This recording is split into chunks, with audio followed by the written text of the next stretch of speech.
At the far edge of North America is Alaska, one of the wildest places on Earth. It's the largest US state, bigger than Texas, California, and Montana combined. Yet only about 730,000 people live here. Not because no one tried. It's empty because it's vast, isolated,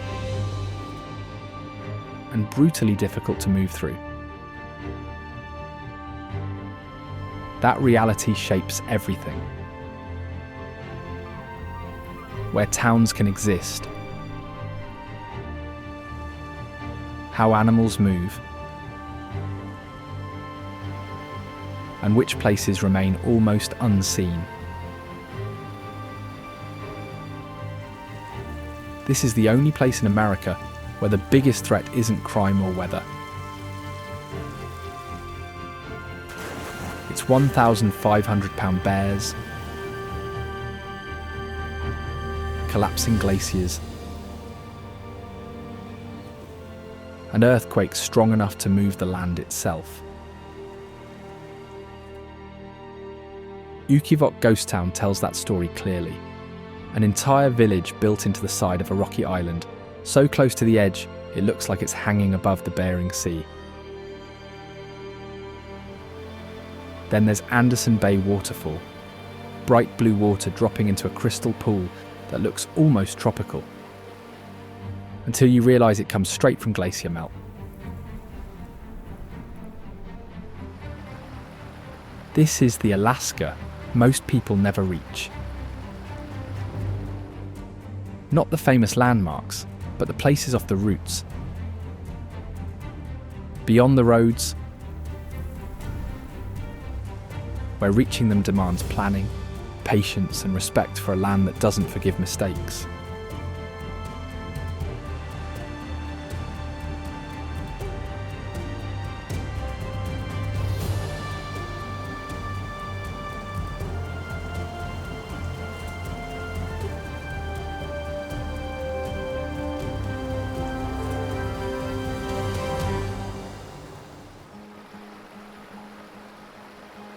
Unalaska Island lies just 16 miles from an active rumbling volcano that could erupt at any time.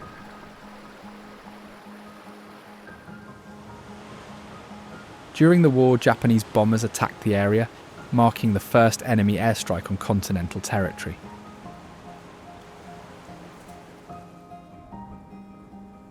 Despite its dangers, the island has no bears and almost no mosquitoes, making camping possible without these pests.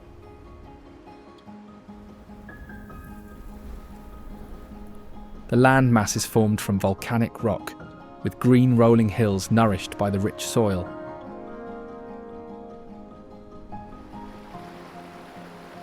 Offshore, clear water reveals a seafloor carpeted with spiky brown sea urchins that once devoured entire kelp forests.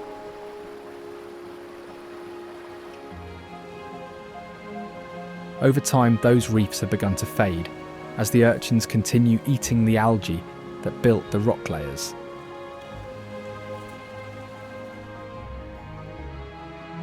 Nearby, Unalaska Bay features a flat-topped peak with steep sides that looks completely different from every other mountain in the area.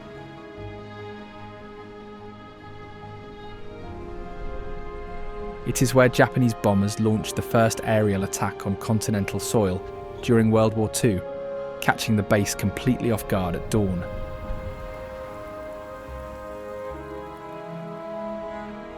The strike took the lives of 25 servicemen at a Bay naval barracks after pilots shifted targets when unexpected anti-aircraft fire opened.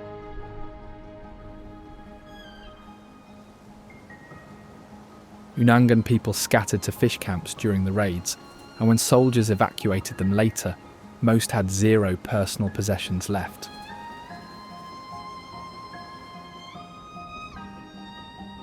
The Shishnikov River flows into Captain's Bay within Unalaska and fills with spawning salmon in numbers so thick as if trying to hide its ground from the invaders itself.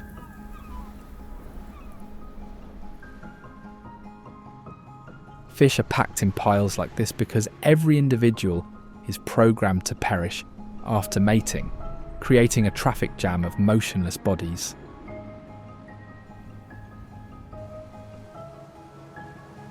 They follow chemical trails through the flow back to the same gravel bed where they were born, sometimes swimming upstream for weeks without feeding.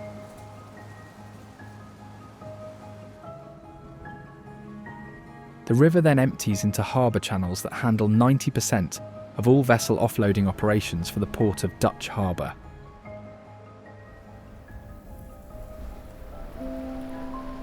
Anderson Bay Waterfall is just nearby, as another cascade within the same island system.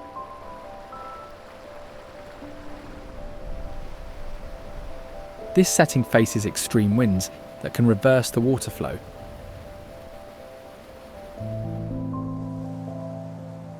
The falls drop directly into salt water, mixing glacial melt with ocean brine at the point of impact.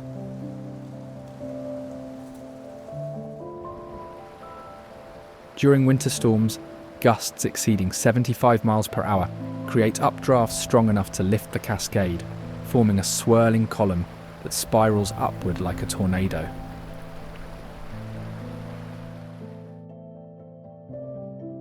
Aleut legends describe spirits in the rising spray that carry away hunters who disrespect the force of the falls.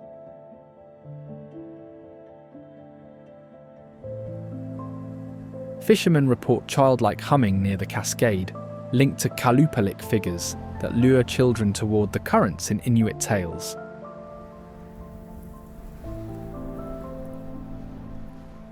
Tlingit Kushtaka otter spirits are also said to appear nearby, transforming travellers into animals believed to inhabit bays such as this one, and Portage Bay.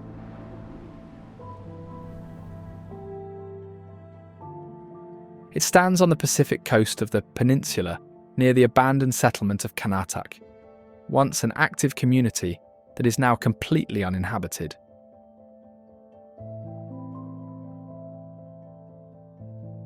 Archaeological evidence shows people lived along this coastline continuously for years before modern contact.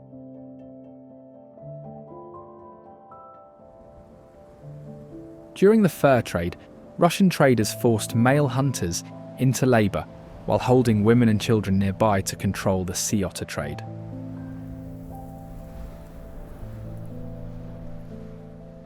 The small islets along the coast, which provided some of the richest hunting grounds, made this region especially valuable and helped outside influence spread rapidly.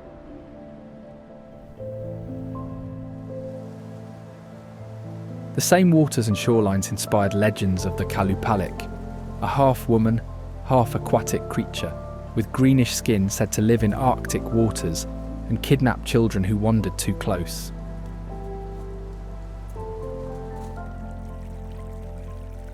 Because of this, parents warn their children about the Kalupalik's eerie humming near the water's edge, keeping them from wandering, even when tempted to watch diving whales.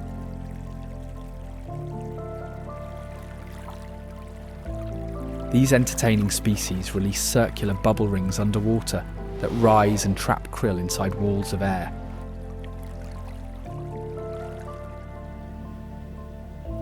They swim in tighter circles, forming nested rings inside one another like a target.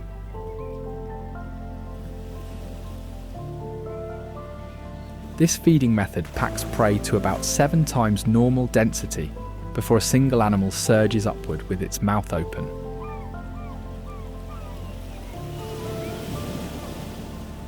Each individual adjusts the bubble pattern based on the exact prey being hunted.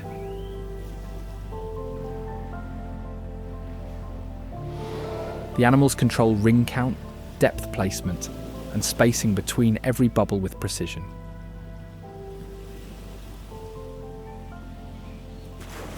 Despite building these traps, energy use stays similar to ordinary feeding because denser prey balances the effort.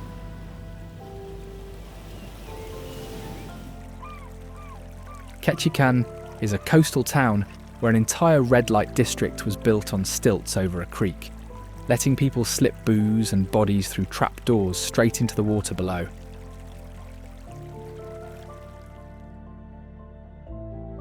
The town is isolated. No roads connect it to the rest of the continent, so you cannot drive in or out.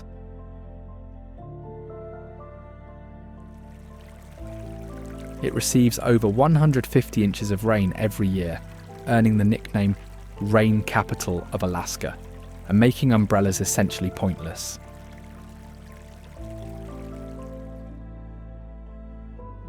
Its Creek Street, however, earned the line, where men went up for whiskey and down for women, because brothels and bootleg tunnels ran under almost every boardwalk shop.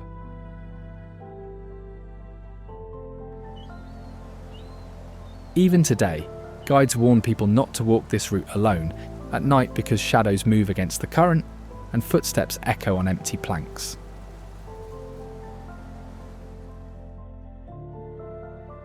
Shop owners say shelves are rearranged overnight and items fall from hooks with no one inside, blamed on former madams who refuse to leave their parlours.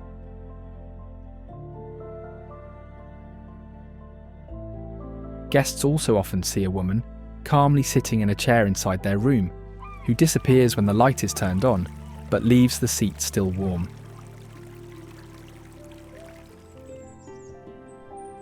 Beyond the town, Potlatch Totem Park and Museum preserves poles that record clan feuds, betrayals, and spirit encounters, with stacked faces and figures reading like a vertical storybook.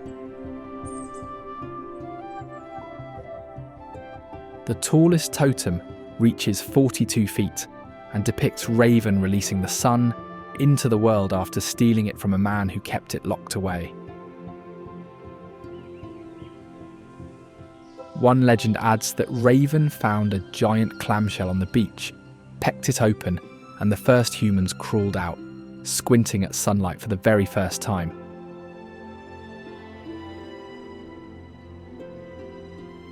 Tlingit myths also tell of Kushtaka otter men, who shift between human and otter forms and lure lost travellers to rivers by imitating the cries of babies and screams of women.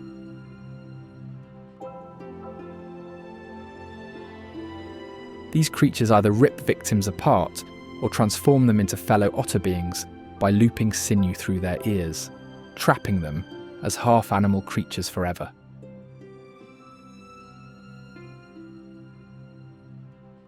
Moreover, nearby clan houses were built with twisted entrances that force intruders to bend and turn, draining their energy so people inside could knock them unconscious.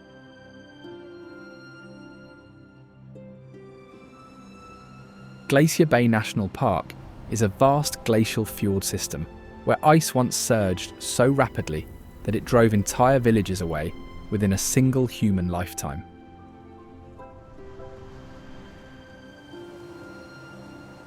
The area holds the record for the fastest ice retreat in documented history, with frozen fronts pulling back nearly 50 miles along the inlet in just over a century.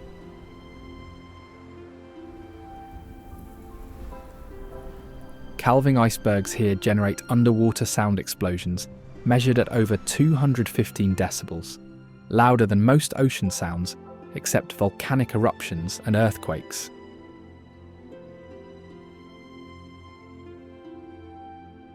These crashes create seismic signals strong enough to register on earthquake monitors thousands of miles away, classified as glacier quakes.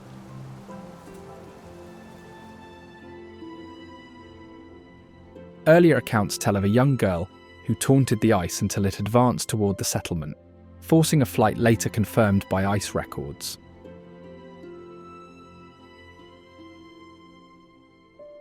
This region is also linked with Kalupalik-type, child-stealing water beings in modern retellings, used as a warning to keep kids away from ice edges and carving fronts.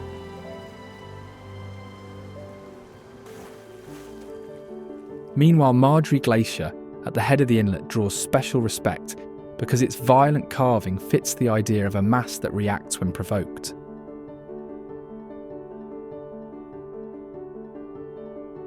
This massive tidewater mass in Glacier Bay sheds its frozen cliff into the sea, with explosions that visitors feel in their chests.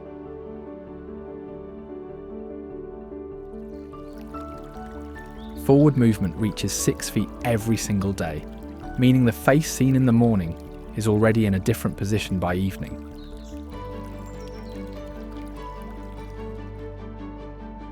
The towering wall rises over 250 feet above the water, while the base extends another 100 feet below the surface, fully hidden.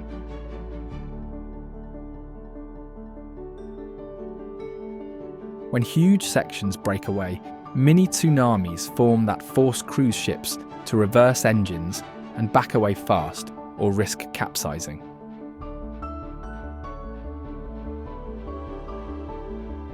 Marjorie joined with the neighbouring Grand Pacific Glacier in the early 90s, then separated again as Grand Pacific retreated, like two ice rivers briefly touching.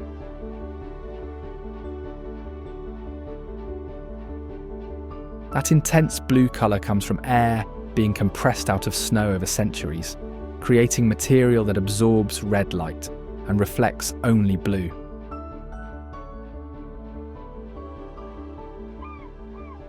This site appears at the head of Tar Inlet, a narrow fjord where the glacier fills the valley end and funnels every sound, wave, and falling chunk into a confined space.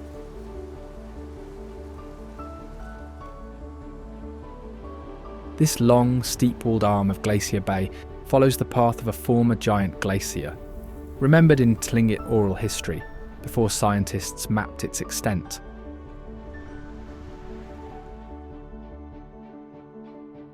It is a place where direction is hard to judge because sound bounces off rock and ice, making carvings seem to come from all sides at once.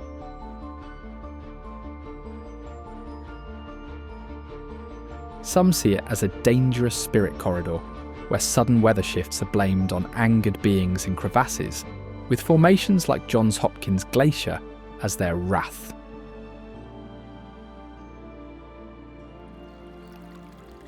It is one of the few on Earth that has advanced or held steady in recent times.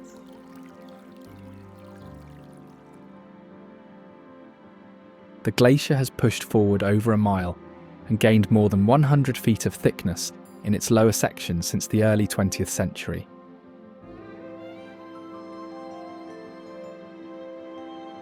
Even though its speed has slowed by nearly half in less than a decade, the ice continues to progress, showing it accumulates faster than it melts.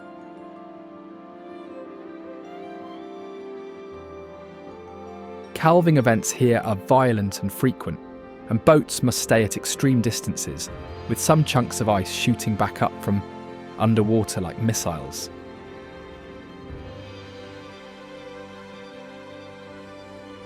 Ice blocks taller than a 20-storey building regularly break off the face and crash into the fjord every 15 to 20 minutes during peak activity.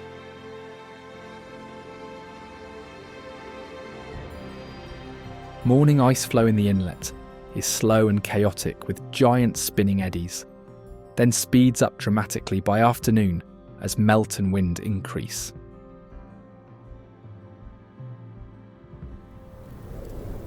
Homer is a small town at the end of the road where a thin finger of land, the Homer Spit, reaches far into the bay like a broken pier that refused to sink.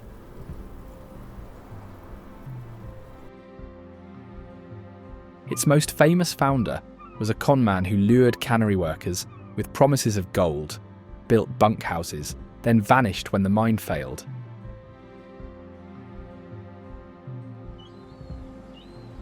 Early miners and fishermen packed onto the narrow strip in tents so tight that storms sometimes tore whole rows of shelters into the water at once.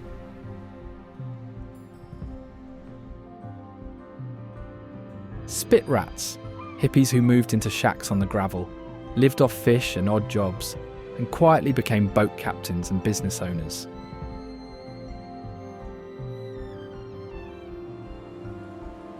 Residents watched the ground sink and parts of the point go under during the Great Quake, learning in one day that the land they live on can drop suddenly.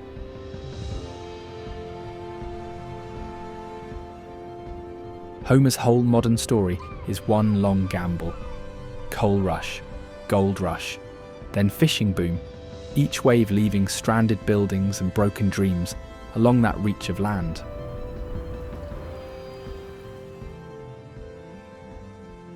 Kodiak Island is where Russian fur traders attacked Alutiiq families at Refuge Rock, firing cannons at people trapped on a tiny shore until survivors were forced into slavery.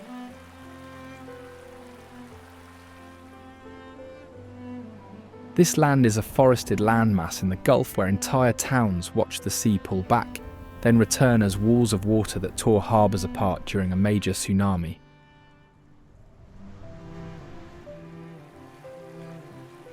The attack area is now called Awa-uk in Alutiiq, meaning to become numb, and survivors described a shore stench so strong that only Kodiak bears could remain nearby.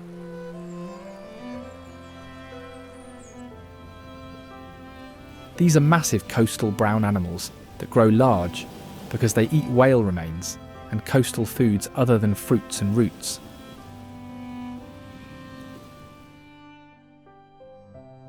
When they take down deer or livestock, they rip open the body and go straight for brains, organs and eggs first, leaving less dense meat for later or for scavengers.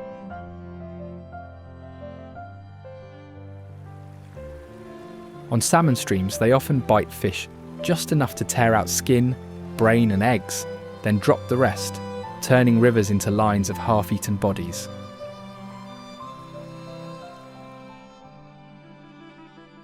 When berries ripen at the same time as fish runs, these animals will abandon crowded channels to gorge on fruit, showing they choose timing and calories over the classic hunt.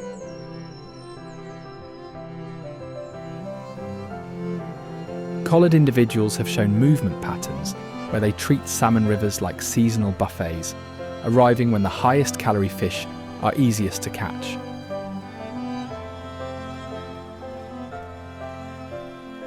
Cubs learn to fish by watching their mother, and young ones often lose catches to stronger adults, while some sneak upstream or work at night to avoid getting robbed.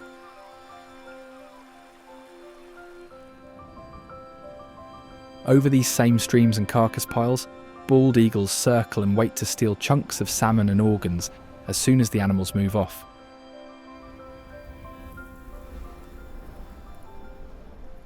It is a large fish-eating raptor that uses a hooked beak and strong talons to tear prey such as salmon, ducks and carrion.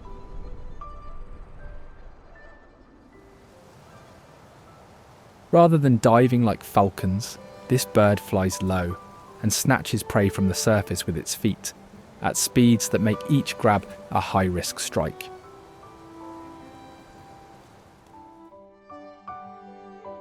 The species often walks across ice to inspect frozen catch or injured birds, then suddenly stabs downward with talons when something can be torn free.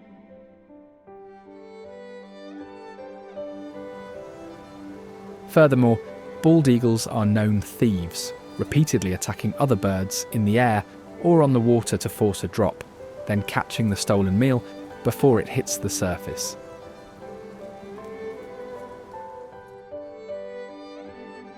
Studies show a large share of big catches is lost or taken mid-air, turning shorelines into a constant cycle of chase, drops and snatchbacks.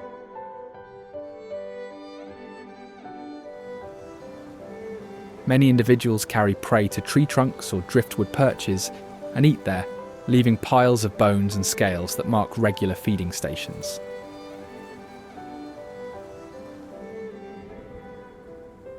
Sitka is a coastal town on forested islands where forts, Tlingit strongholds, and sea animal hunting grounds collide in one small harbour.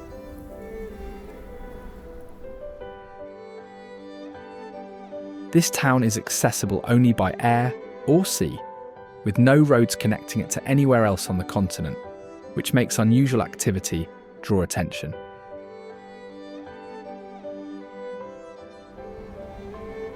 One resident once flew 70 worn tyres up to a dormant crater and set them on fire, making the whole town think the mountain was erupting on April Fool's Day.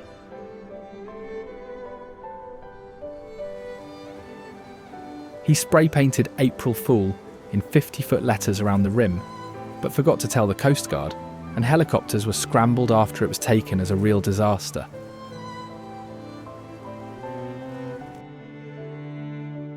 The prank made newspapers across the country and is now ranked among the greatest April Fool's jokes, even outshining the tourist-favoured sea otters along Sitka's coastline.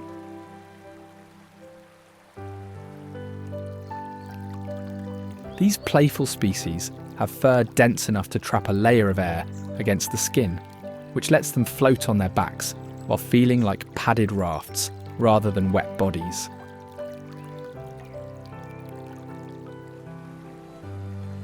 Otters groom constantly with their paws, blowing into the coat and rubbing it, because even a short pause lets cold water reach the skin and causes rapid heat loss.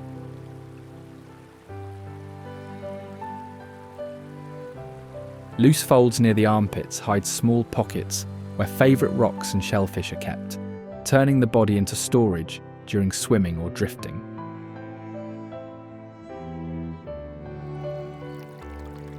Sea otters often float in groups called rafts and link paws to avoid drifting apart while resting, which gives the scene the look of a shared bed on the water.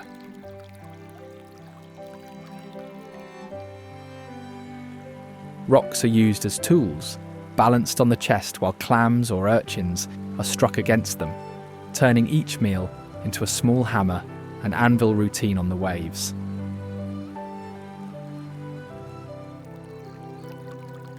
A relaxed face and floating posture make these animals appear to smile while rolling, spinning, or playing with shells or kelp, though the look comes from the muzzle and whiskers at rest.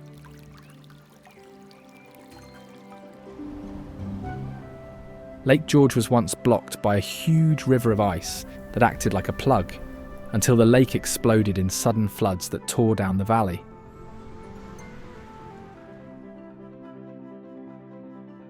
Here, flat light can confuse even expert pilots over the broken white surface, where a modern heliski once crashed on the slopes.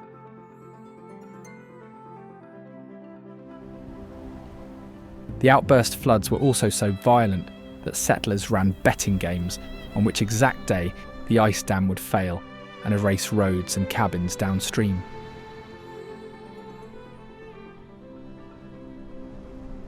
The jumbled ice at the front hides dark blue pools where chunks can flip suddenly, throwing blocks that hit like boulders from the sky.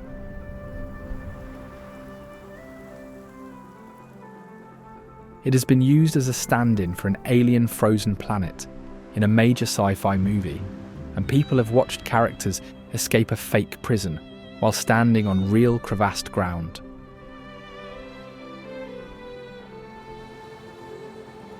Ukivok is a ghost town clinging to the side of King Island, where an entire village once stood on tall stilts, hammered into sheer sea cliffs above crashing waves. Families lived in houses that looked glued to bare rock, with ladders and narrow boardwalks as the only paths between homes and the water far below. Before any wood arrived, they lived in shelters covered completely in walrus skin, stretched over frames, creating a village that looked like giant leather tents stuck to the mountainside.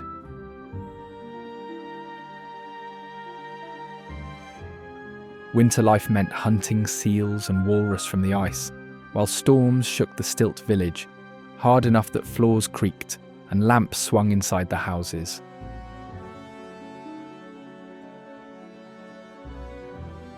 In summer they left the island and crossed the open sea by skin boats to reach the mainland, turning the whole place into an empty skeleton of wood and stone until ice returned.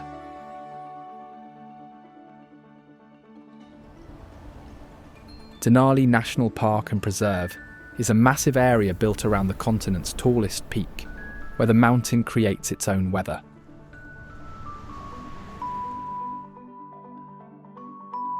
The river valley cuts through glacial moraines and terraces, left by at least 7 major glacial advances that scraped and reshaped the land.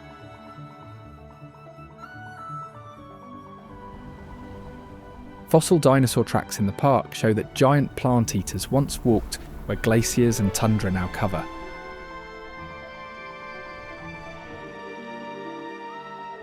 Some tracks are so detailed that researchers can see individual toe shapes and even the texture of reptile skin pressed into rock.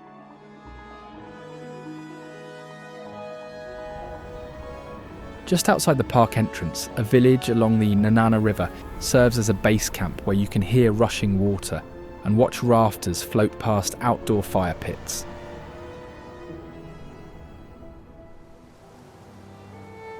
Moose wander through it, and in nearby forests, occasionally charging hikers who get too close despite their calm appearance.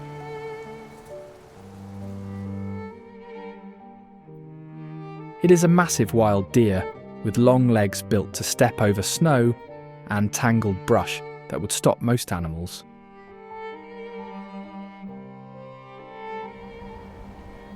Bulls grow broad, flat antlers that work like giant paddles, letting them push through branches and also show size and strength to rivals during rut fights.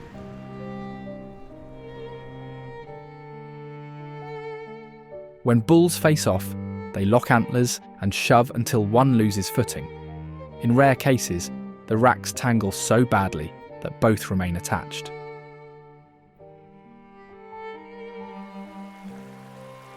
Moose can swim across wide, cold rivers with ease, using their long legs like slow, powerful oars while keeping head and noses above choppy water.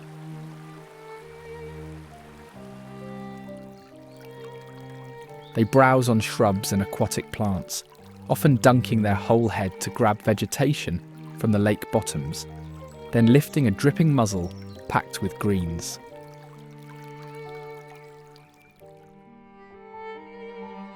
In Denali, hikers sometimes see a calm-looking moose suddenly charge if they get too close, because these animals defend space with explosive speed despite their size.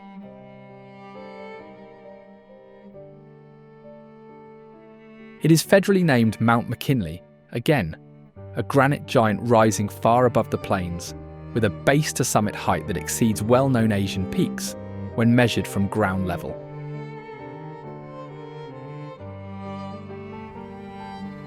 This mass stands where a major fault bend forces the crust upward, while rock continues being pushed higher as tectonic plates grind sideways beneath the region. Glaciers there haul house-sized boulders far from their source and later drop them alone on hillsides, leaving erratics dozens of miles from where they formed. Repeated severe climbing seasons have turned it into one of the most hazardous climbs in the country, as storms, crevasses, and altitude sickness combine to trap even expert teams.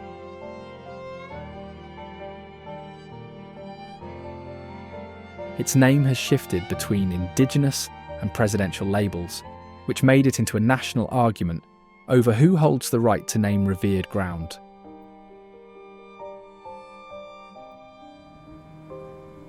Several Athabascan belief systems regard the high point as sacred, using names that translate to versions of the Tall One or Big Mountain, stressing power over nearby land and people.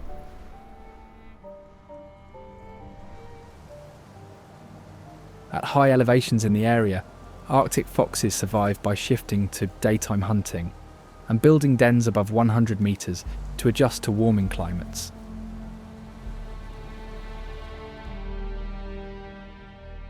These are small hunters that can hear and locate prey hidden under thick snow, then dive headfirst like a missile to grab it in one jump.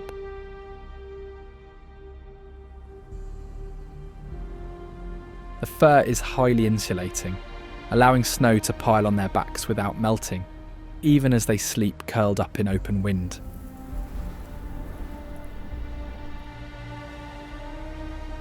Small rounded ears stay compact, letting almost no heat escape and giving the face a toy-like look that still works in brutal cold.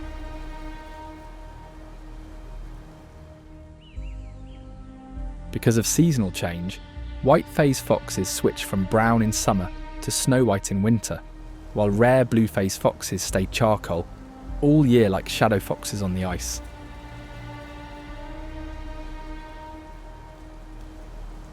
Cubs practice hunting by ambushing each other in snow tunnels, learning real attack skills through play fights hidden under the drifts.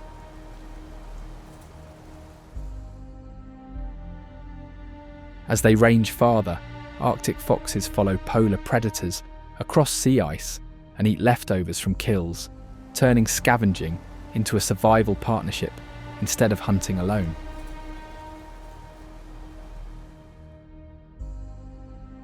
When food is scarce, they dig into frozen caribou carcasses left on the tundra and cache pieces in many secret spots to survive later storms.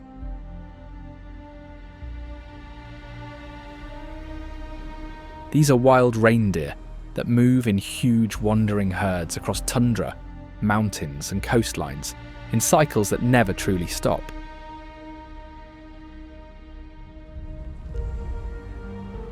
Seasonal hoof changes allow sponge-soft pads in summer for grip on wet ground and hard, sharp edges in winter to cut ice and dig through snow.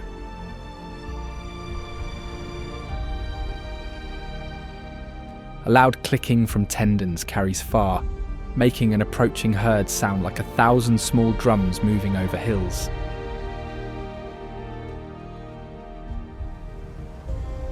This species migrates farther on land each year than any other hoofed animal, looping across entire regions to reach better grazing and fewer predators.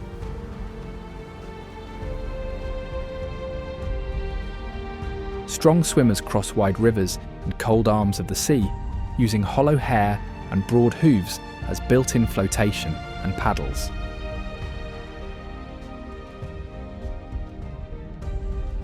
Both sexes grow antlers, and pregnant females often keep theirs longest to defend the best feeding spots during frozen seasons.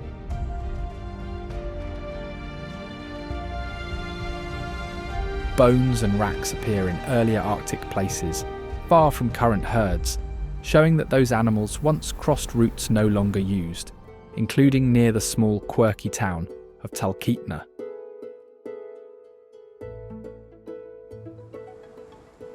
This place began as a railroad and mining base filled with roadhouses, bunkhouses, a sawmill, and trading posts built faster than law and order could follow.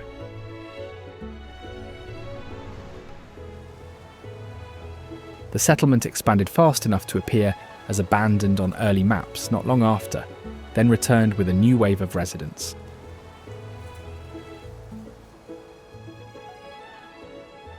Talkeetna later hosted the Moose Dropping Festival, where varnished moose droppings were dropped from a helicopter onto a target as a fundraiser game.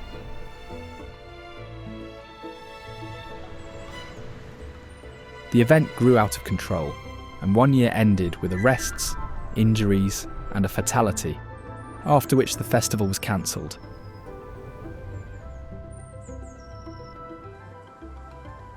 Kenai Fjords National Park is a coastal area where glaciers, ocean, and towering cliffs create conditions for unusual animal behaviour and sudden hazards.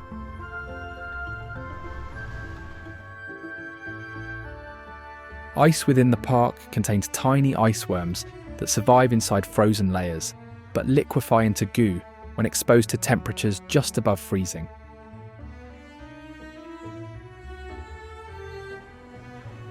Storms, earthquakes, and calving ice constantly redraw the park's coastline, and maps struggle to keep up with new rockfalls and shifting positions.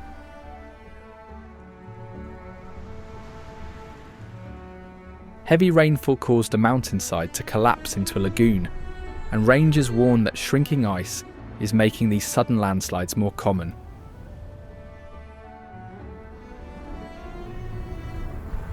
In many stories, glowing patches on blackened water near ice fronts were seen as spirits, but are now known as bioluminescent plankton called milky seas.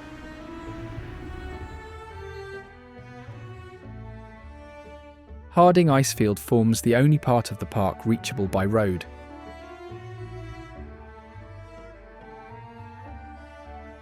It is a massive sheet of ice that feeds more than 30 named glaciers, flowing outward in every direction, including Exit Glacier.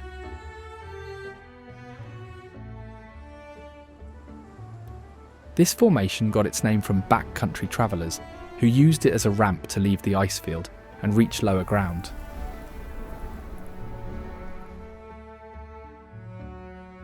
Its surface is fluted, cracked, and filled with crevasses forming blue chasms, some wide enough to swallow a person or vehicle.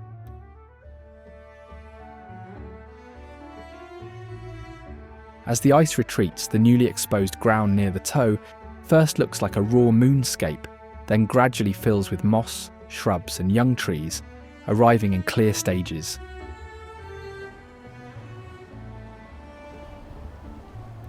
Storms can sweep over the field so fast that hikers who start in sunshine may suddenly be trapped in whiteout conditions with no clear path back.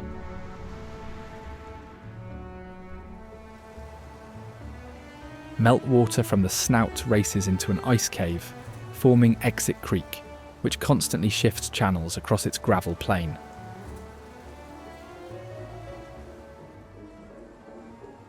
Downstream, Kenai Lake holds glacial meltwater coloured by rock flour from these ice fields and glaciers.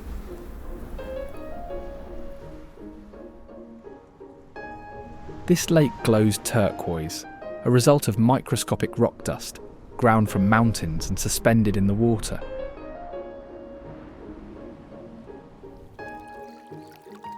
The water stays extremely cold year-round, and falling in without a wetsuit can trigger hypothermia in minutes, even during summer.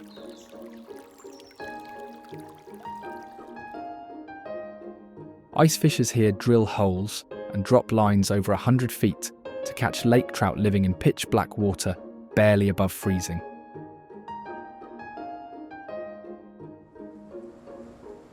Moreover, the site holds legends of the Tijaruk, a serpent-seal hybrid that silently grabs people from docks, making them stay quiet even during boating.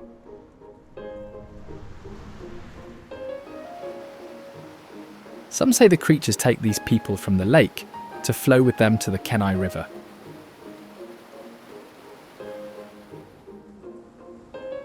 It is a glacial waterway, known for a world record king salmon, weighing 97 pounds and nearly 5 feet long, with a massive girth.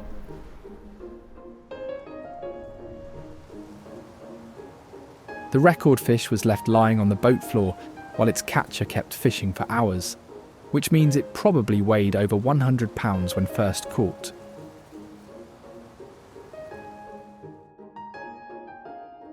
During peak runs, anglers line the banks shoulder to shoulder in what locals call combat fishing, where lines tangle and people catch each other's coat sleeves.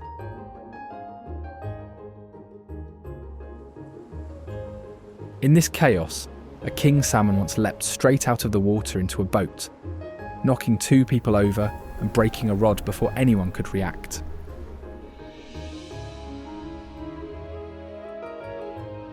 Adding to the challenge, officials warn that bears have learned to steal fish off lines, so anglers are advised to cut the line immediately rather than confront a bear.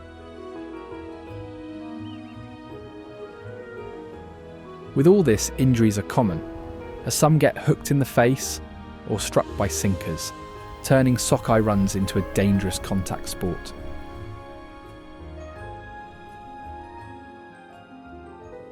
Valdez is a coastal town at the head of a fjord that has been wiped out or crippled more than once by disasters tied to the ground and sea beneath it.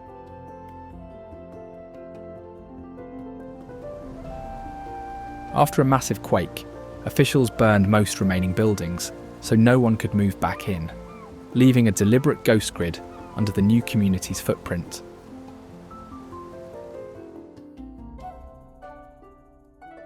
The town later became the export end of a major oil pipeline, placing a high-risk industrial port directly into a narrow, hazard-prone fjord.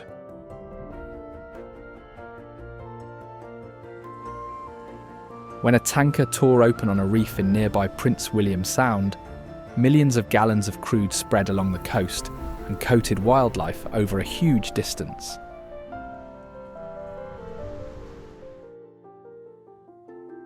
The spill killed large numbers of birds and sea mammals and left some beaches stained long after cleanup crews left, which changed how people viewed oil shipping worldwide.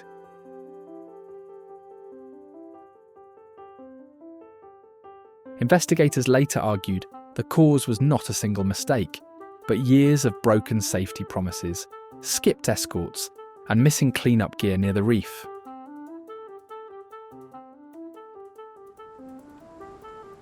Keystone Canyon is a narrow gorge on the road to Valdez, where cliffs rise almost straight from the low river and leave little flat ground at the bottom.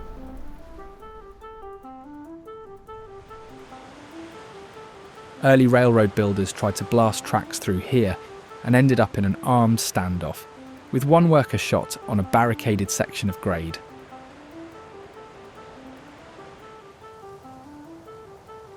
This Keystone Canyon affair involved payoffs, secret deals, and a powerful business syndicate trying to control access to copper in the interior.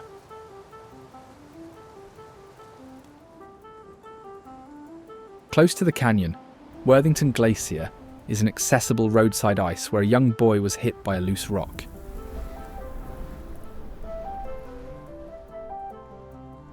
This terrain is unpredictable and makes constant snapping, crackling and popping sounds as millions of trapped air bubbles escape when it melts.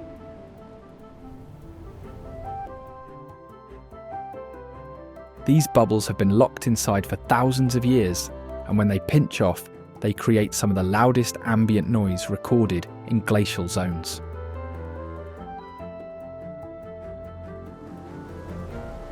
The intense blue colour draws people dangerously close, but that vivid hue actually signals the surface is ready to collapse or calve.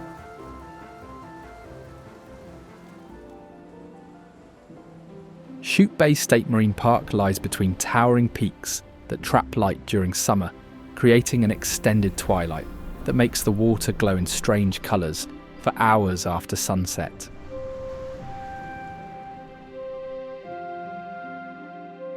It is only accessible by water or a brutal overland hike through Devil's Club thickets thick enough to shred clothing and skin.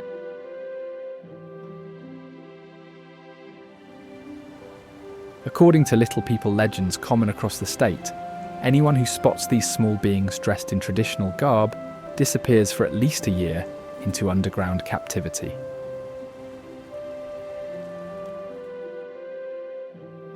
Some who vanish are believed to be eaten or enslaved, while others reportedly enjoy life below, so much they never return to the surface world.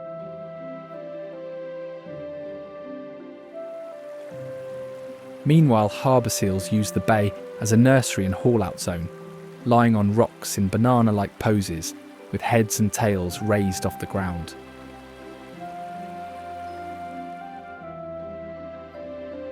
These animals have dense blubber and a torpedo-shaped body that lets them sink straight down, then shoot back up like a spring when they exhale.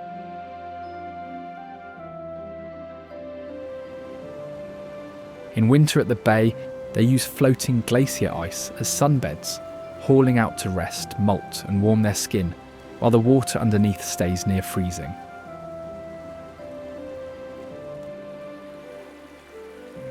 Seals often lie in odd banana poses, with heads and tails raised, which looks funny, but actually limits how much skin touches cold surfaces.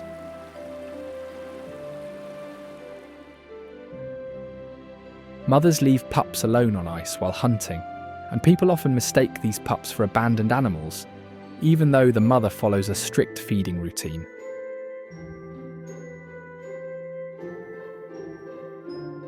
Nursing happens right on haul-out spots, with the young ones getting milk that helps them gain fat fast enough to handle freezing water dives within weeks.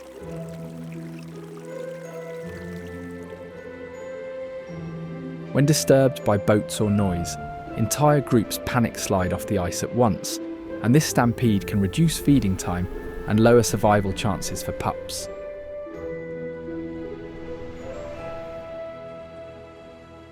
Katmai National Park and Preserve protects a volcanic region where a single blast once turned whole valleys into an ash-filled desert called the Valley of 10,000 Smokes.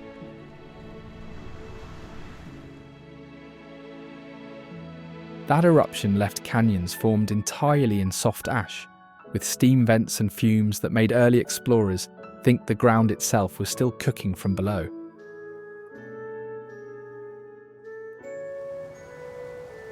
The site looks alien, and early visitors described it as walking through a lifeless planet instead of a normal valley. Now it protects an ecosystem where rivers, salmon and bears form a cycle. Fish feed the bears carry carcasses into the forest, and decaying remains enrich the soil and tree. The grizzly bears here have shoulder humps made almost entirely of muscle, which power digging, sprinting bursts, and the force needed to pin heavy salmon against rocks.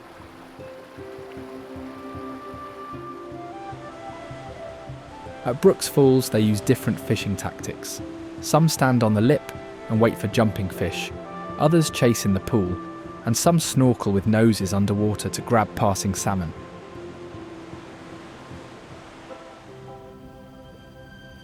During salmon season, they enter a state where they never feel full, eating for hours and building fat that will keep their hearts beating through winter sleep.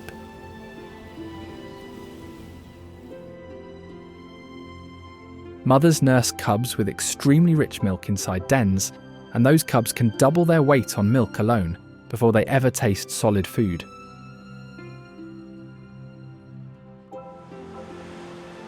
Dominant males hold the best spots at the top of Brooks Falls, while females with cubs stay downstream to avoid fights that could make the cubs targets.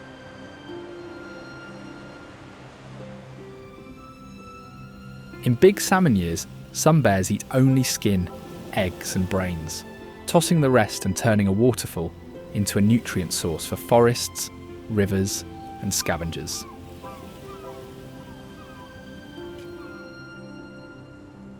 Columbia Glacier produces water-milky turquoise in summer, looking like someone poured neon paint into the fjord, caused by rock powder so fine it floats suspended for weeks.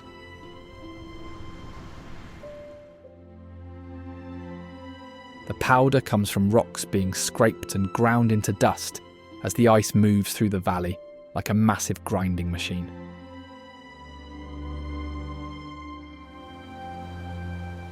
Because the particles sink slowly, the bay fills with glowing water that stands out against the grey peaks.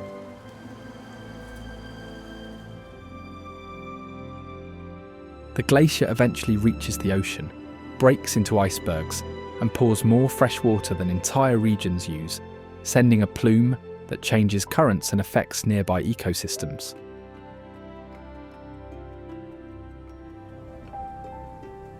Hatcher Pass is a high mountain corridor where warm season hikers gather wild blueberries by the bucket while standing on alpine tundra that turns shades of red and gold.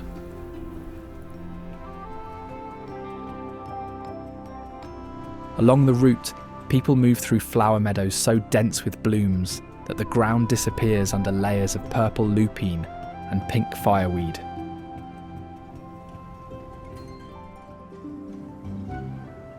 Beyond the fields, alpine views stretch far enough that on clear days multiple mountain ranges appear stacked like waves frozen in stone.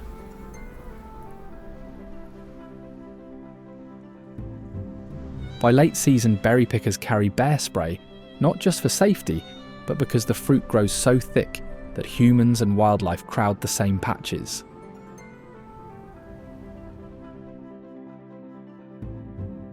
As conditions change, Hatcher Pass can shift from calm and quiet to whiteout in what feels like a single breath.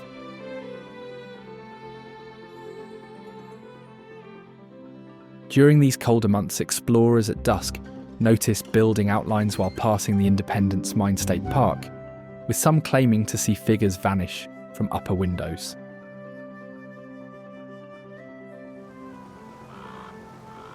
It is an abandoned gold mining complex where entire families once lived above tunnels cut into unstable rock.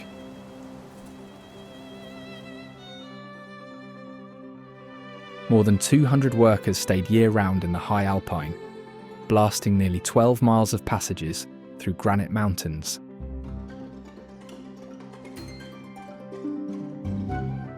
Hiking trails wind past partially collapsed mill buildings, where broken walls reveal machinery frozen from the final day of operation.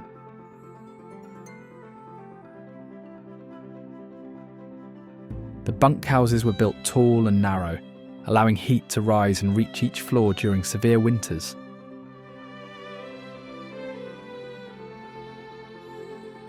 The caretaker who maintained the facility passed away from a heart attack inside what is now the visitor centre after watching the mill he protected get stripped for scrap.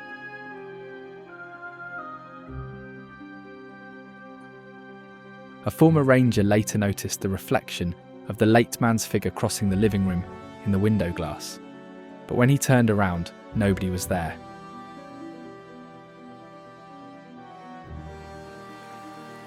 Seward is a coastal town where summer daylight stretches for 19 hours straight, allowing hikers to climb mountains at midnight and still see clearly.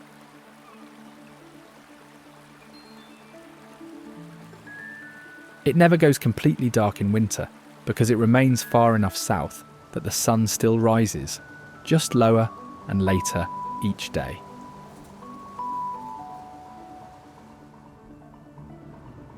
This harbour place hosts a bar bet that became one of the most brutal foot events on the planet, with runners scrambling straight up a mountain on Independence Day.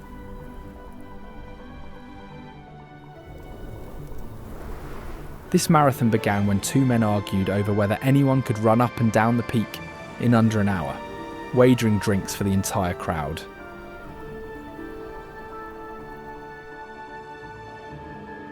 Racers face a 60-degree slope at the steepest section, moving on hands and knees, and the descent sends people sliding and tumbling in controlled falls.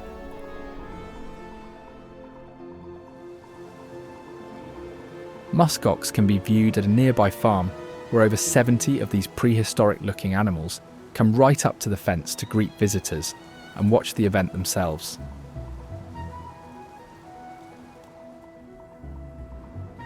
They have a double coat of hair that is insulating enough that the inner wool is nicknamed softer and warmer than high-end cashmere.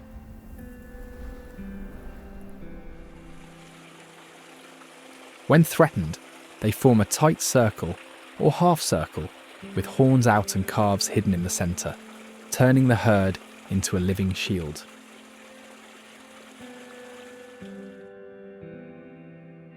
Bulls decide the formation during the breeding season, but for the rest of the year, cows choose where everyone stands in a threat circle.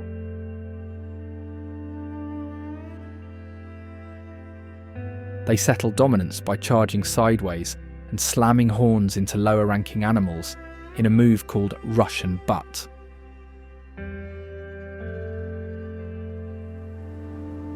However, they overheat easily. Therefore, instead of running from wolves, they often stand their ground in formation until the danger passes.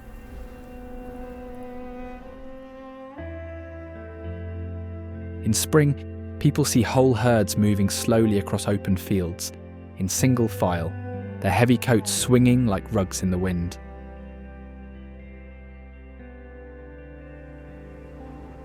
Turnagain Arm is a narrow waterway with the second highest tides in North America, swinging up to 40 feet between high and low water.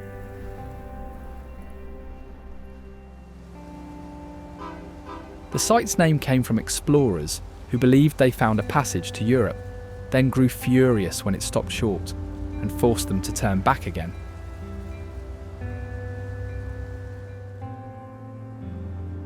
One crew member called it a cursed river that wasted their time and crushed their hopes of finding the shortcut they imagined.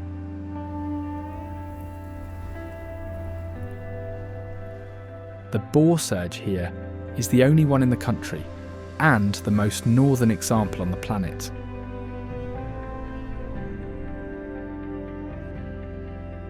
It can grow to 10 feet tall and race up the channel at 20 miles per hour, faster than most people can run.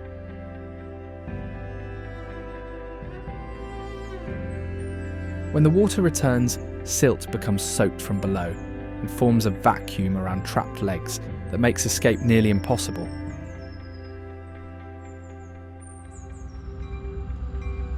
Tourists can see this boar tide in action from the Alaska Railroad Coastal Classic train, which runs along this shoreline and offers front row views of the racing waves.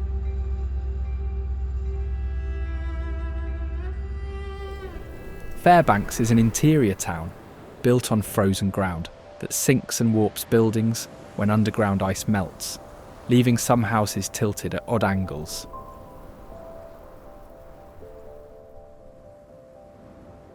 In winter, the air fills with glittery ice crystals that bend streetlights into tall, glowing pillars, resembling vertical rainbows.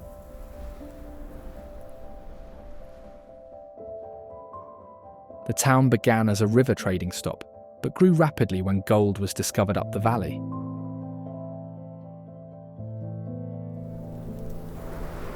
Beneath parts of the area, mine tunnels still run, and booming sounds can be heard underfoot as frozen soil shifts.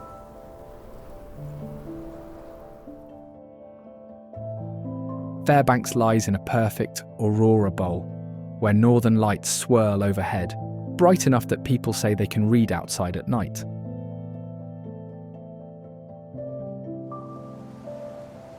Some elders warn children not to whistle at the lights, claiming the dancing bands will swoop lower and take their voice away.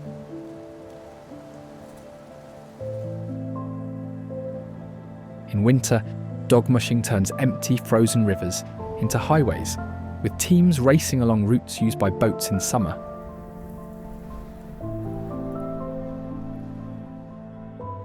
It is a sport and transport method where teams of sled dogs pull a sled over snow while one person stands on the runners and guides by voice.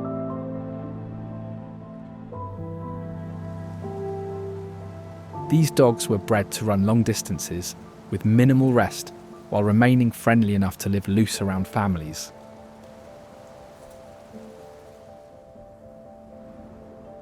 Before snow machines, freight sleds connected distant villages, carrying mail, supplies, and even coffins across frozen rivers that could not be crossed on foot.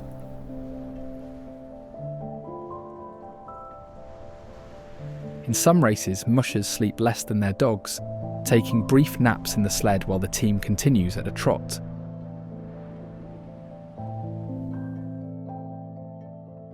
Lead dogs learn dozens of voice cues and will ignore commands if they sense hazards ahead, such as thin ice or overflow water.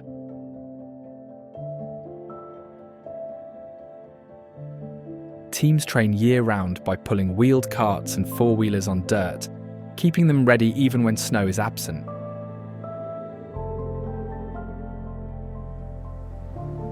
Some kennels near Fairbanks offer rides at night, but if none are available, teams follow paths first, cut by miners travelling toward giant floating gold dredges in the valleys.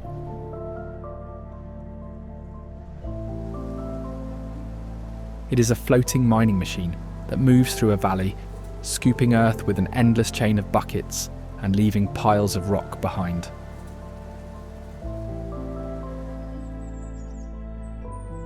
Gold Dredge 8 chewed through frozen ground so completely that it left long, perfectly parallel ridges of tailing still visible from the air.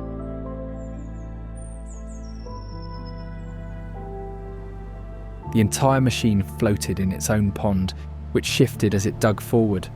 Water, mud, steel and gold all churned inside at once.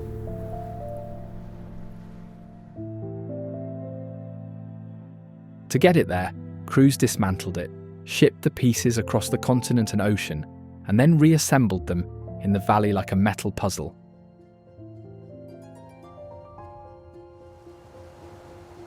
Its arrival depended on the Tanana Valley Railroad, which hauled the heavy parts from town into the Gold Stream Valley.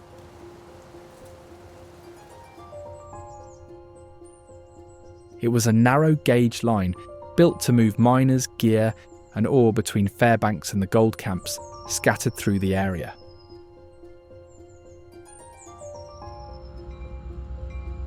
Tracks ran past small mining towns, Allowing trains to stop almost anywhere, a new strike appeared, turning forest clearings into instant boom camps.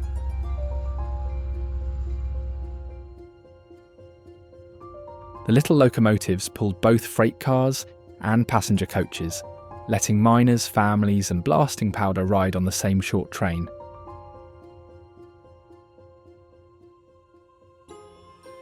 As rails warped in the cold and switches froze, crews sometimes had to build fires on the track to free the steel and keep trains moving.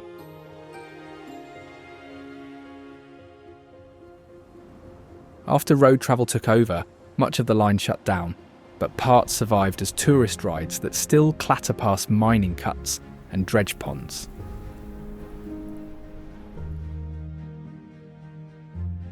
Tracy Arm Fjords is a narrow, steep-sided fjord where boat captains thread through floating ice chunks that can be larger than houses.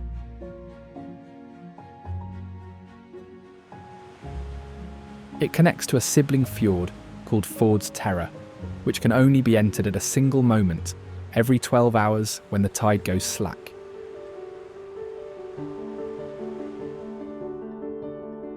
The waterway twists sharply, and ships sometimes sound horns at blind corners in case another vessel is hidden behind ice and cliffs ahead.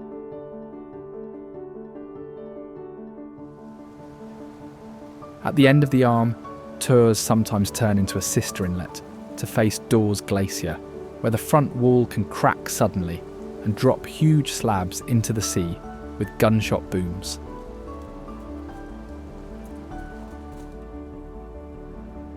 It is at the end of a narrow fjord where cruise ships once blasted steam, whistles to trigger carvings on demand, forcing the face to collapse for passengers.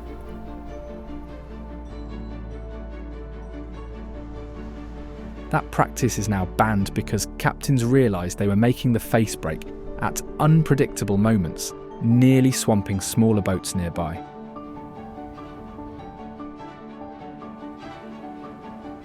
Before, a film crew even anchored their boat near a floating arch of ice and watched it snap in half, with one side toppling straight toward their stern and missing by feet.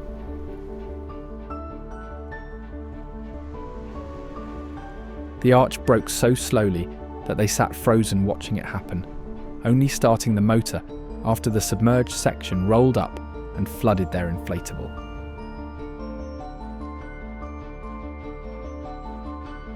Kayakers also decreased here due to constant warnings that 80% of each piece sits hidden underwater.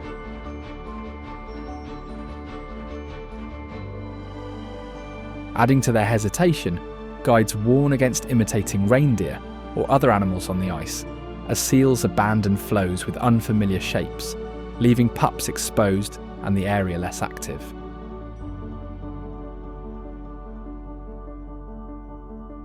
Anchorage began as a temporary tent city where over 2,000 workers and merchants camped on raw land in the spring of 1915 to build a railroad.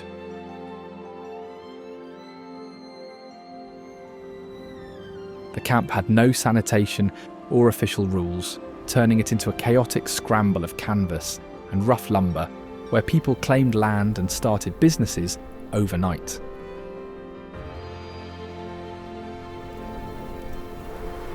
In summer, the city bakes under over 19 hours of continuous daylight because the low sun angle spreads energy over large surfaces and never stops shining.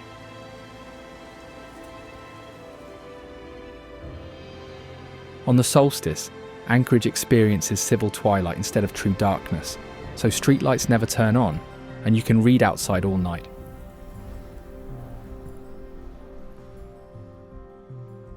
In contrast, winter temperatures stay so cold that when the sun is 5 degrees above the horizon, it generates no warmth despite being visible.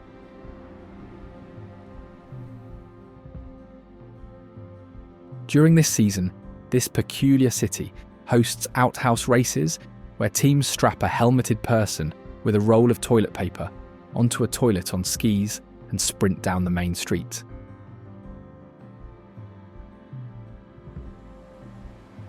Each outhouse must have 4 walls, a roof, and carry someone sitting on an actual toilet seat while 4 people shove it around pylons on snow.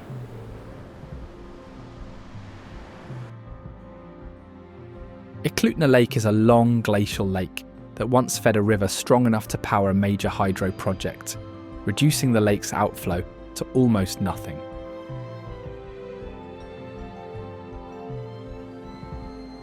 The structure was built without asking the Denali people who lived there, cutting off the fish that fed their families for generations.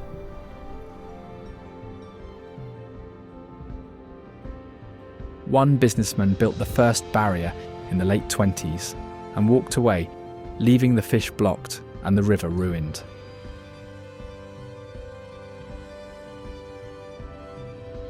Decades later, the federal government built a second, bigger structure upstream, making the damage worse while the first remained abandoned and useless.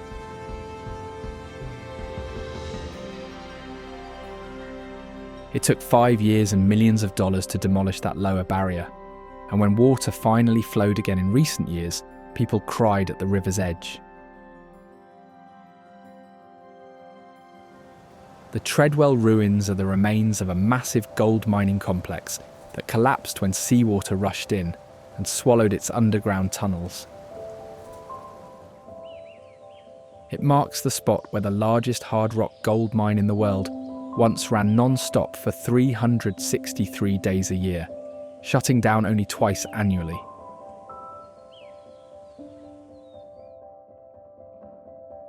Before, a swimming pool called the Natatorium sat directly above the tunnels, and workers noticed cracks forming in the building walls weeks before the collapse.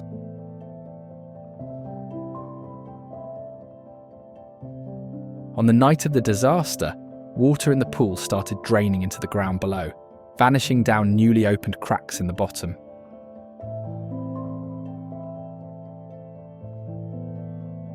Engineers sounded the alarm at 11:15 at night, and 350 miners, working as far as 2,100 feet below the surface, began evacuating immediately.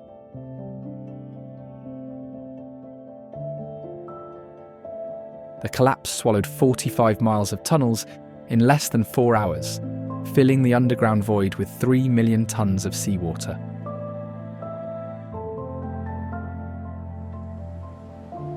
Taku Inlet is a remote waterway where a barge carrying gold, concentrate from the Polaris Taku mine, sank in a storm, forcing the mine to close after the cargo was lost.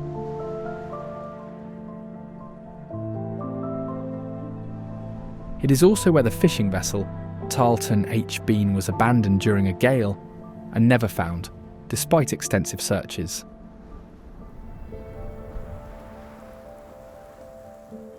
The inlet's sudden fog walls, reversing tides, and extreme winds can disorient even experienced captains in minutes.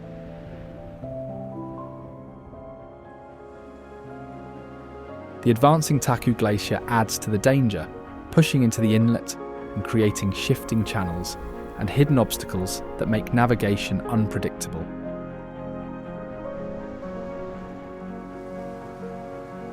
It is measured as the thickest alpine temperate mountain in the world, with the ice stacked nearly 5,000 feet from surface to bedrock.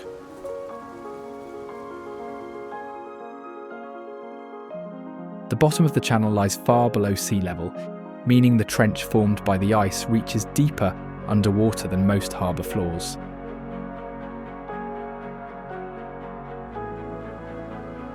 Unlike almost every other monitored mountain system, which shrank, Taku kept advancing and gaining mass for decades.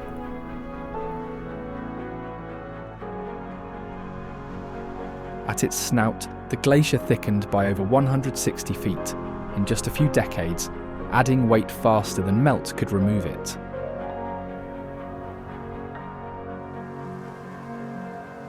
During this time, a side branch called Hole in the Wall broke off as a separate flow, drawing ice from the main trunk and redirecting part of the system like a living river splitting.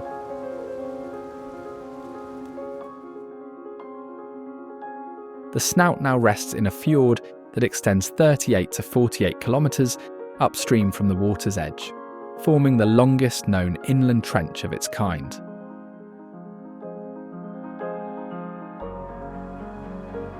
Juneau is the only state capital in the country, with no roads linking it to anywhere else.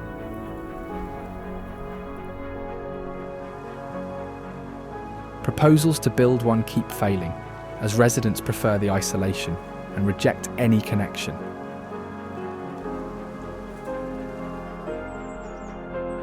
The only highway runs north from downtown for 50 miles, but ends abruptly at a guardrail with a sign reading "End," going nowhere.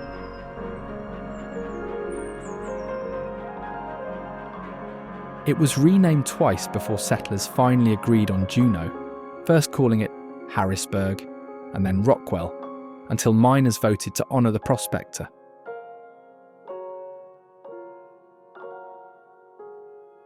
Gold nuggets the size of beans were found in a creek above the town, turning a quiet fishing spot into a sudden mining frenzy.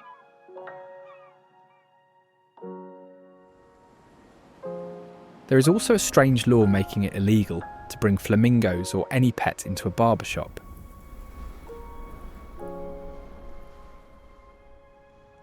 Another rule bans whispering in someone's ear while they are hunting, though no records explain why it exists.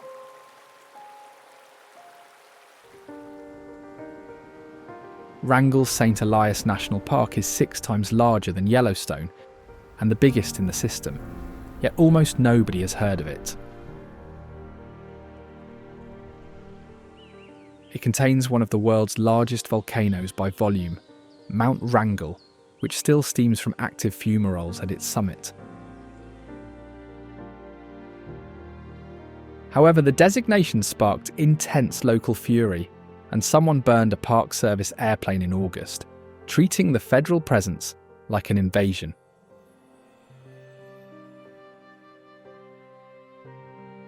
A leased ranger station was destroyed by arson shortly after, followed by another station fire, showing coordinated hostility towards staff.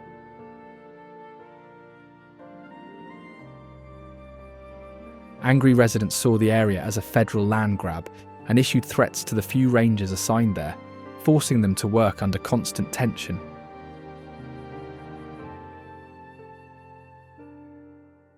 The John Birch Society even spread conspiracy theories claiming the UNESCO World Heritage designation was part of a United Nations plot to seize control of all such lands. At the centre of the park is Kodiak Mines, an abandoned boomtown that once mined some of the world's richest copper deposits before becoming a ghost town overnight. Back then, the 14-storey mill building processed ore by letting gravity pull crushed rock down through the floors, and the whole structure worked like a vertical assembly line.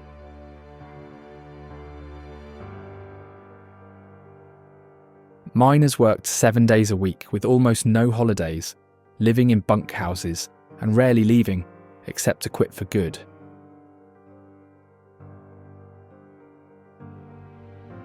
The ore discovered here tested at 70% pure copper, one of the highest concentrations ever found anywhere on the planet.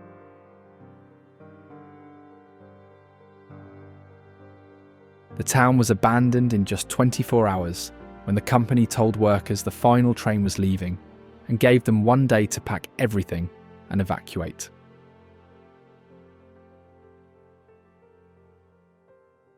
The company then hired a contractor to demolish the town, but he destroyed a few buildings, stole the copper fixtures, and left without finishing the job.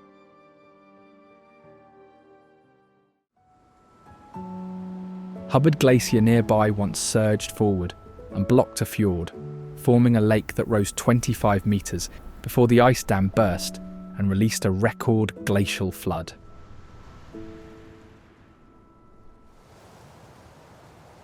The water level inside the blocked fjord climbed almost a foot each day, threatening to overflow and flood the nearby town before the dam gave way.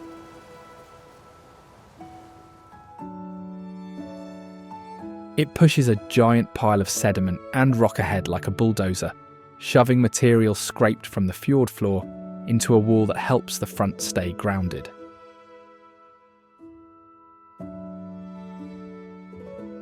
This moraine acts as a ramp, letting the glacier creep forward even in shallow water where thinner sections would normally float and break apart.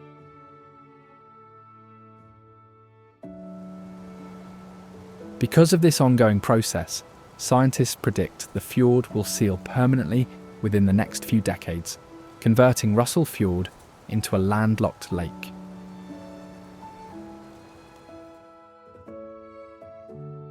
Skagway grew from a handful of shacks to 8,000 residents in less than 1 year after gold was found hundreds of miles away.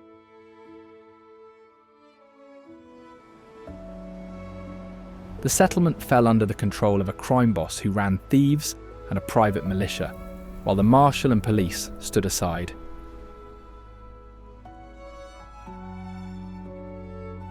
Here, a con artist and gangster named Soapy Smith ran crooked gambling halls, fake telegraph offices that charged for useless messages, and rigged soap sales that earned his nickname.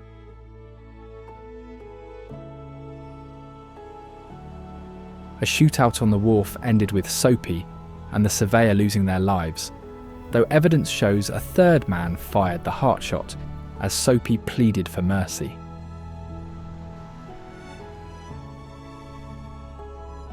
The surveyor passed away 12 days later from leg and groin wounds, and the town honoured him with a burial inside the grounds while placing Soapy beyond the cemetery fence.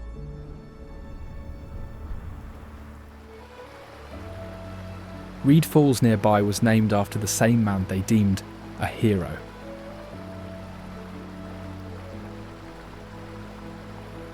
High above its creek, a mysterious entrance is cut into solid granite, on a narrow ledge 200 feet up, with no visible trail and no clear explanation of who built it or why.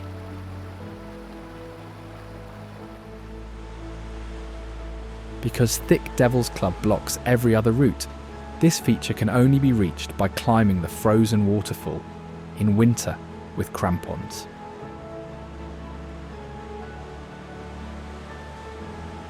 People who first notice the structure describe it as small and hinged, covering what looks like a cave opening cut directly into the mountainside.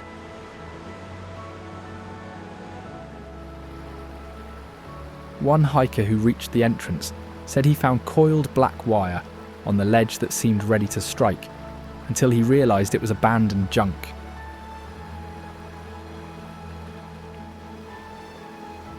Water continues to gurgle beneath the frozen surface even in winter, creating unstable footing for anyone attempting the climb.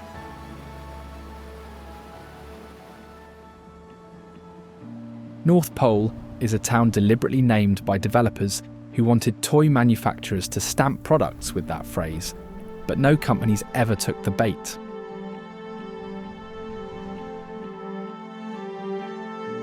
The community operates around Christmas year-round, with street names like Santa Claus Way, Snowman Road, Mistletoe Avenue, and Kris Kringle Drive shown on official maps.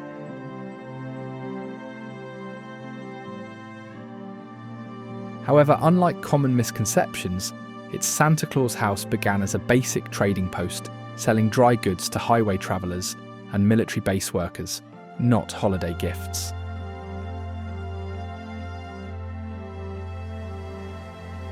It also served as the town's first mail centre.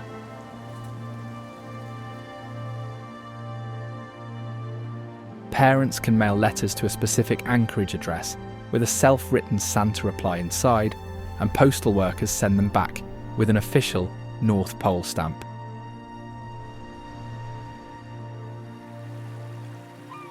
Hoona is a remote Tlingit village that lost nearly all of its clan treasures and ceremonial regalia when a fire swept through the town in one night, with homes packed too closely for firefighters to halt the spread.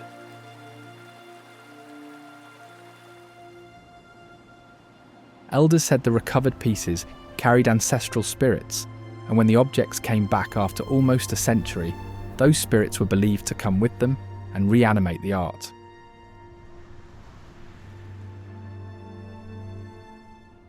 Eventually, the federal government also sent surplus war housing, meant to rebuild Hoona after the disaster, and residents still call them war houses.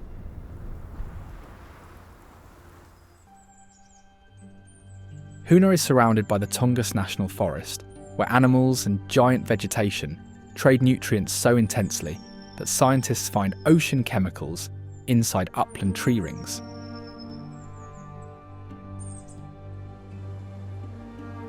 Some are over 800 years old, meaning they were already mature when explorers first arrived on wooden ships.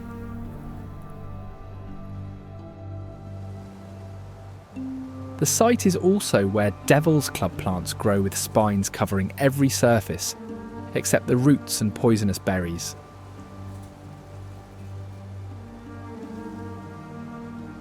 The spines break off inside the skin on contact and release chemicals that cause burning rashes lasting for weeks.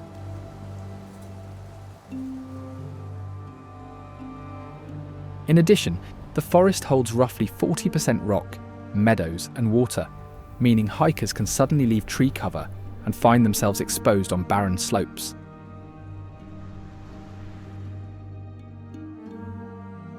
Meanwhile, Baranof Island is within the Tongass system and holds its own mix of hot springs, steep fjords and dense forest.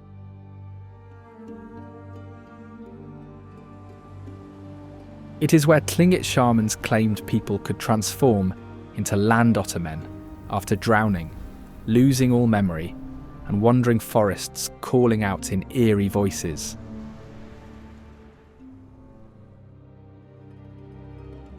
It holds the earliest known human presence in the region at Hidden Falls.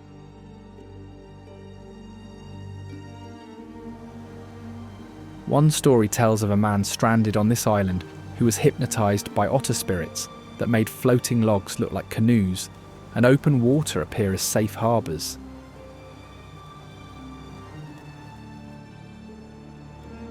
A hunter also claimed he watched his own arms turn invisible while paddling back to town after contact with the otter spirits, seeing only the shadow of his limbs moving.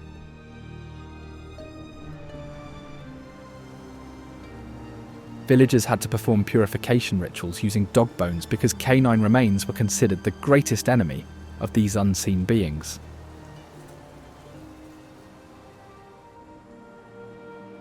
Silver Bay lies just outside Sitka and once received continuous pulp mill waste for decades, turning the seafloor into a toxic graveyard of wood chips, sludge, and chemical residue.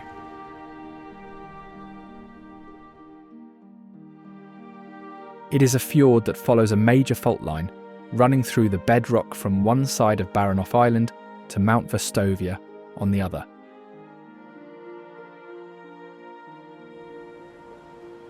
The bay's shoreline is lined with conglomerate rock made of rounded pebbles and cobbles packed in black slate, forming a band over 1,000 feet wide along the northeast edge.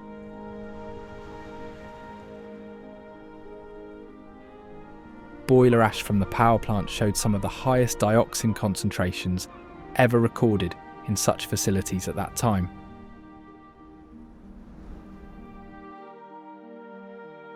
During the mill's operation, seafood caught in Silver Bay contained trace levels of dioxins and furans, industrial poisons linked to the combustion process.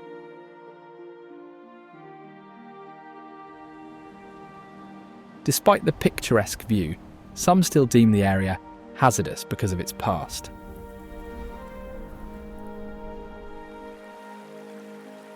Although brown bears still frequently appear along the shoreline of Silver Bay, they fish for salmon in the streams pouring down from the mountains above.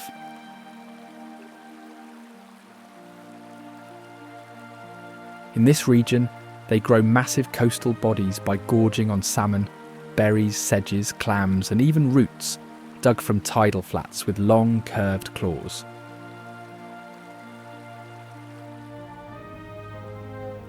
During heavy salmon runs, a single bear can tear through many fish in a day, often eating only the brains, skin, and eggs, while leaving the rest on riverbanks.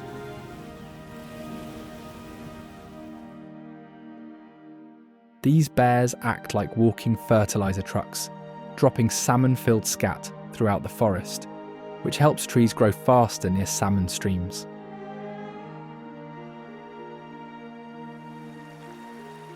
Coastal brown bears can boost their body mass by roughly half over one summer, turning from lean foragers into thick, slow-moving tanks before denning.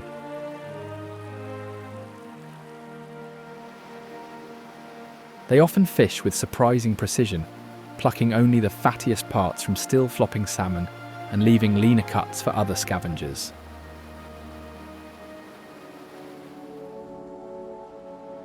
Nearby Juneau, Mendenhall is retreating fast, exposing tree stumps still rooted upright, exactly where they grew over 2,000 years ago.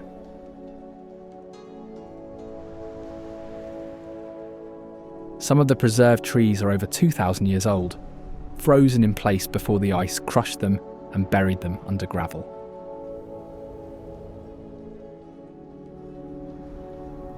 The glacier loses around 5.5 cubic kilometres of volume in just a few decades, shrinking so quickly that scientists say it retreats at anything but a glacial pace.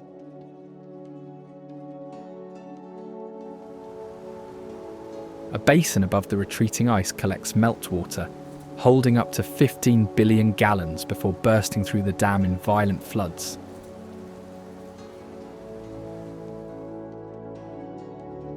When it releases, the water blasts beneath the ice at over 51,000 cubic feet per second, destroying homes and submerging entire trails in hours.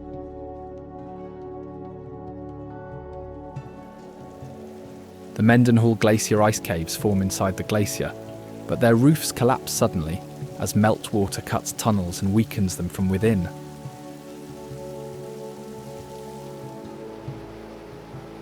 They shrink rapidly during summer as meltwater enlarges the passages, then destabilises the roof until entire sections crash down in seconds.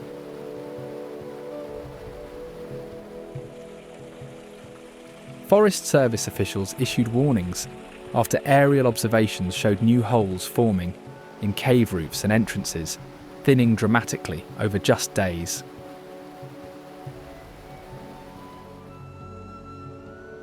Mendenhall Lake, on the other hand, lies at the base and experiences temperature inversions during floods when glaciers blast upward and flips the water column.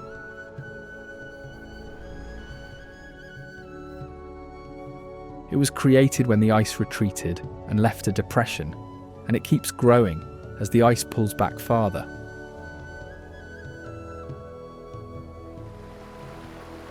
Hundreds of tourists walk on the frozen lake each winter, even though warnings say the ice could break at any moment, all just to see Nugget Falls.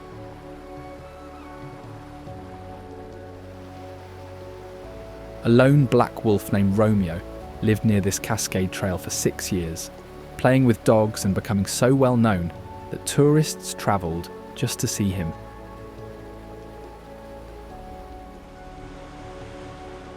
Romeo was said to be an Alexander Archipelago wolf, one of the rarest types on Earth, and he formed strong bonds with certain humans and their pets who hiked the trail daily.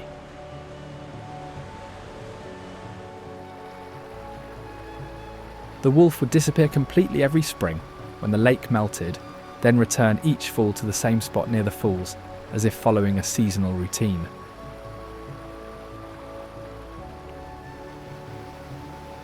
In the area, Romeo was illegally shot by poachers who received only fines and suspended jail time, even though the entire community mourned as if they had lost a family member.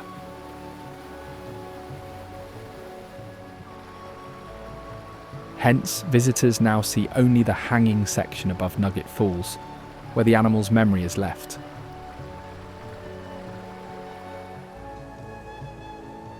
This is Alaska, a land of hidden wonders and remarkable architectural marvels. Now, if you don't want to miss the most unreal wonders of Tongass National Forest, check out this video.